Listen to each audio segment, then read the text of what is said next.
Arquivos Bizarros, por Letícia Piroltec e Matheus Nascimento. Oi, gente, bem-vindos a mais um Arquivos Bizarros. Eu sou a Letícia Piroltec, eu estou aqui acompanhada do meu companheiro, Matheus. Olá, ouvintes. Hoje eu trago uma história, Matheus, muito estranha e é uma história verdadeira que aconteceu com um amigo de um amigo meu. Eu já estou tenso. Não aconteceu com um amigo de um amigo meu, mas aconteceu com o namorado de uma amiga minha. Mas você tá pronto? Eu tô muito curioso. É sobre uma plataforma petroleira, isso? Petrolífera? Isso, é sobre uma plataforma petrolífera. Este é o personagem central. Eu já tô curioso porque, nossa, eu não faço ideia de como é quem trabalha nesses lugares, sabe? O que pode ter lá. Então, já mexeu muito comigo só pelo nome. Pois você saberá agora. Vamos. Mas é sério, gente, isso aconteceu mesmo com uma pessoa que eu conheço e eu vou mudar os nomes para não expor ninguém. Esse meu amigo, vamos chamar ele de Daniel. Ele trabalhava offshore, que eles falam, em uma zona de petróleo. Offshore é você trabalhar no meio do mar. Se vocês procurarem no Google a palavra plataforma petrolífera, vocês vão conseguir visualizar bem onde ele trabalhava. As pessoas que trabalham nessas plataformas, elas trabalham meses no meio do mar. Eles chamam essa plataforma de sonda, pois é o que perfura o solo do fundo do mar para retirar o petróleo. Então, toda vez que eu falar a palavra sonda, eu estou me referindo a essa plataforma, só para ninguém se confundir. Agora escuta bem. Essa sonda estava em Vitória, no Espírito Santo, na época. E uma das funções do Daniel era fazer a lista de pessoas a bordo. Ele sabia todo mundo que chegava na sonda e saía por questões de segurança. Nesse dia específico, ele estava muito cansado e ele não via a hora de chegar no quarto dele para descansar. Para você andar pela plataforma e ir de um lugar ao outro, você precisa se vestir com toda uma parafernália por quesitos de segurança. É quase uma roupa de astronauta, para você ter uma noção. Nossa. Sim, é uma roupa cheia de etapas. Então ele, muito cansado, finalmente chegou no quarto dele e pôde tirar todo esse uniforme desconfortável. Quando alguém bateu na porta e falou que ele precisava ir para outro lugar da plataforma. Ele ficou muito irritado, obviamente, porque tinha que colocar toda a roupa de astronauta de novo e o turno dele já tinha acabado. E ele não entendia por que a pessoa que estava no turno não podia ir resolver o problema e tinha que ser ele. O que você está pensando, Matheus? Ai, meu Deus, o que ele vai encontrar lá? Por que chamaram ele? um monstro dos mares. Bom, ele colocou toda essa roupa de novo, se ajeitou e ele foi muito irritado lá atrás dessa pessoa nessa sala. Quando ele chegou nessa sala, a chefe inteira estava dentro dela e tinha uma pessoa a mais que ele nunca tinha visto na plataforma. Quando ele viu esse cara, a primeira reação que ele teve foi medo, pois ele achava que tinha esquecido de anotar alguém que chegou na sonda e pensou que tomaria uma bronca e seria demitido, mas não era nada disso. Ninguém conseguia entender o que esse homem falava. Eles tentavam falar em outras línguas com ele, mas ele estava muito agitado e nervoso. Só depois de algum tempo é que eles perceberam que o homem estava falando nada mais, nada menos que português. E sim, o nível de nervosismo dele era tanto que ninguém estava conseguindo entender o português dele. Gente. Sim, ele era um pescador que estava pescando em Macaé, no Rio de Janeiro, tá? Essa informação é importante. Então pensa, o cara tá numa sonda que está em Vitória e este cara é um pescador que estava pescando no Rio. Gente. Sim. Quando ele se acalmou, ele conseguiu contar a história dele. Ele era um pescador que estava pescando em Macaé, no Rio de Janeiro. No trabalho dele, um barco grande leva vários barquinhos para o meio do mar em lugares diferentes para pescar, com nada mais que os equipamentos de pesca e uma marmita. E depois eles vão buscando essas pessoas uma a uma. Então ele estava pescando no meio do mar, como ele sempre fez, e o mar ficou muito revolto e ele acabou caindo do barco. E, Matheus, você sabe qual foi a primeira coisa com a qual esse homem se preocupou quando ele caiu em alto mar? Meu Deus, com o quê? Com a marmita. Dos meus. Ele falou que a primeira coisa que ele se preocupou foi: ai meu Deus, minha marmita. Ele estava à noite no meio do mar e a primeira coisa que ele pensou foi na marmita dele que tinha caído do barco. Coitado. Sim. Ele ficou flutuando na água por horas esperando alguém socorrer ele. Mas provavelmente ele ficou totalmente fora das coordenadas que normalmente era deixado e não foi encontrado. Já era de noite quando ele viu uma luz muito ao fundo e ele resolveu nadar até essa luz. A luz vinha da sonda. Ele teve que se virar para subir, porque, para quem não sabe, uma plataforma petrolífera fica dezenas de metros acima do nível do mar. E tem muito barulho, então é impossível ouvir alguém pedindo ajuda da água. Ele subiu por um cabo de fio de perfuração, que já foi uma sorte enorme, pois nesse dia o fio estava com energia elétrica desligada. Quando ele chegou na perna da sonda, ele achou uma parte que estava enferrujada e ele conseguiu chutar até quebrar e conseguir entrar dentro da plataforma. Caraca! Sim, é uma loucura. Eu já tava aqui pensando, realmente, eu já vi foto nessas plataformas, são bem altas. E assim, o cara podia não ter conseguido subir, ele conseguiu por um negócio que tava desligado, que não matou ele, e ainda teve força pra quebrar e entrar. Meu Deus. Exatamente, é pra você ver a sorte dele, porque, Sim. gente, é quase impossível ele não ter morrido no meio do mar, sabe? Exato, era pra ele ter conseguido subir, é isso. Sim, eu concordo. E, obviamente, ele foi acolhido, alimentaram ele, e o Daniel disse que no dia seguinte ele estava super de boa e muito aliviado. Mas o negócio é o seguinte: o homem estava pescando em Macaé, no Rio de Janeiro. A sonda ficava em Vitória, no Espírito Santo. E, Matheus, você sabe a distância entre Macaé e Vitória? Você pesquisou.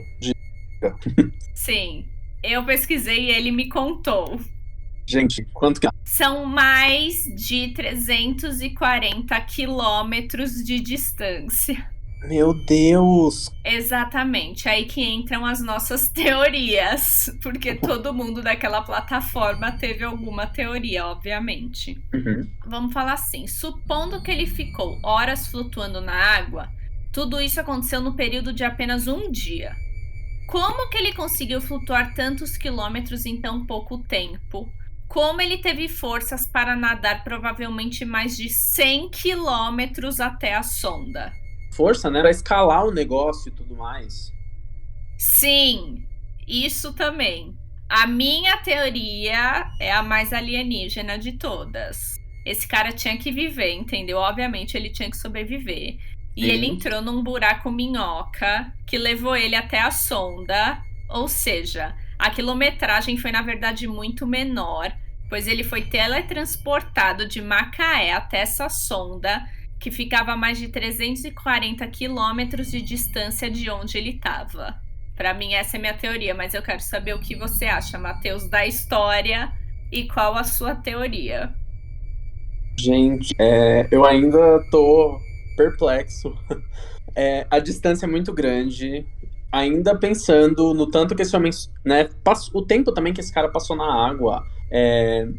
Enfim, era pra ele ter conseguido sobreviver. É isso é o que eu acredito.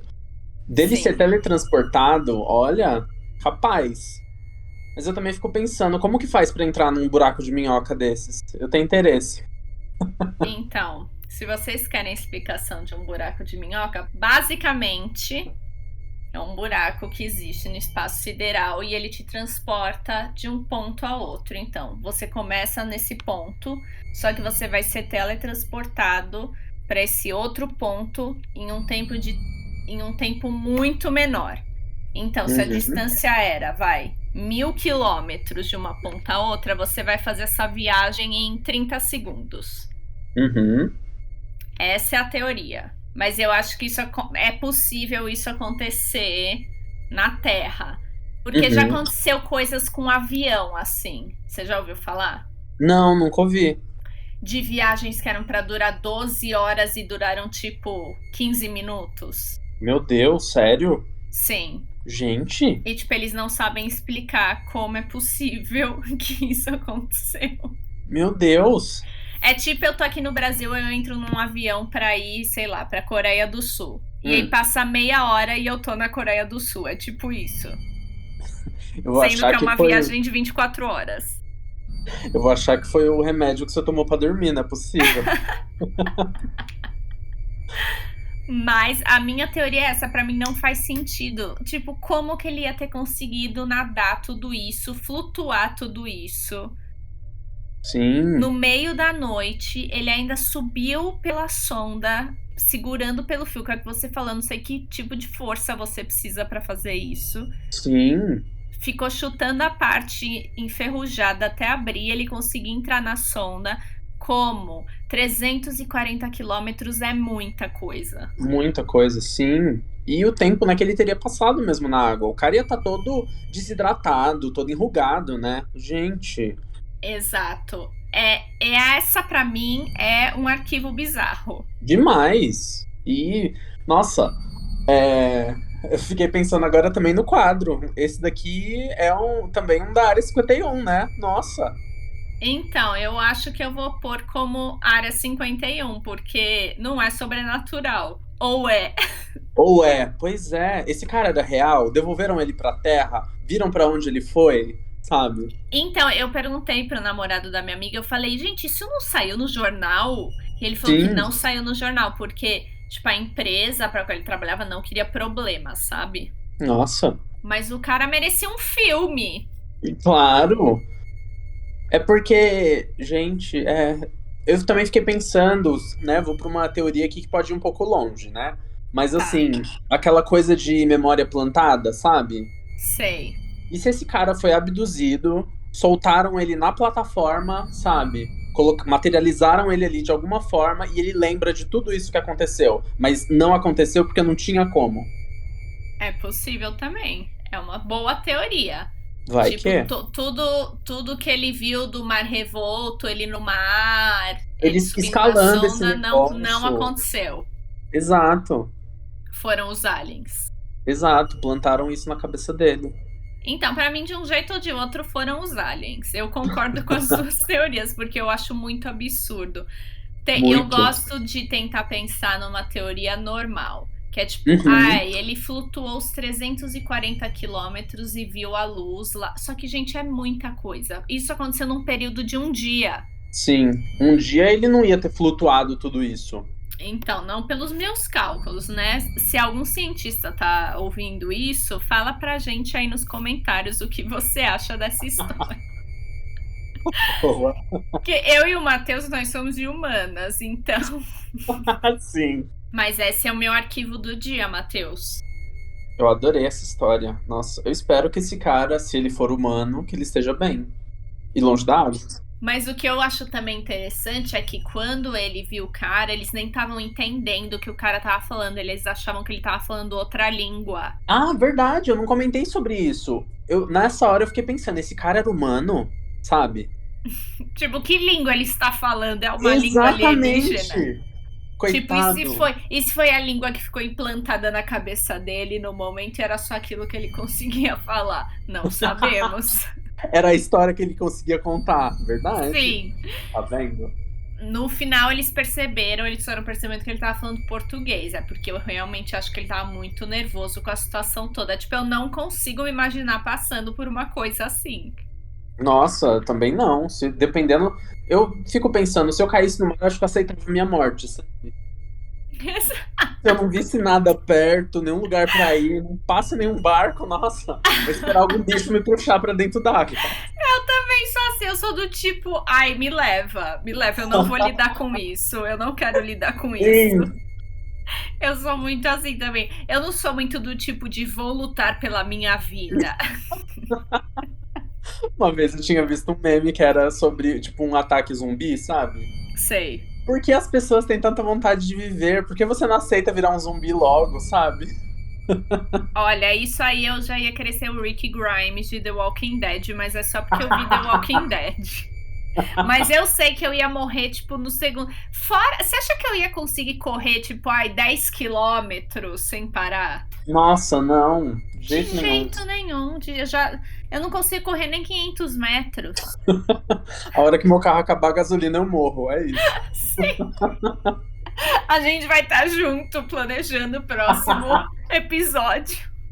Sim. Oi, gente. Hoje nós estamos no Apocalipse Zumbi, dia 2. Gravando de dentro do bunker. Aham. Sim. Bom, gente, é isso. Eu espero que vocês tenham gostado. Eu espero que o Matheus tenha gostado. Sim, foi mesmo um arquivo bizarro. E caramba, muito Área 51 também, pelo menos pelas teorias. Sim. E sigam a gente no Instagram, gente, Arquivos Bizarros. Sigam a gente no Spotify. Sigam a gente no Twitter, é Arquibizarros. E sigam a gente no YouTube também, Arquivos Bizarros. Até a próxima. Até a próxima, pessoal.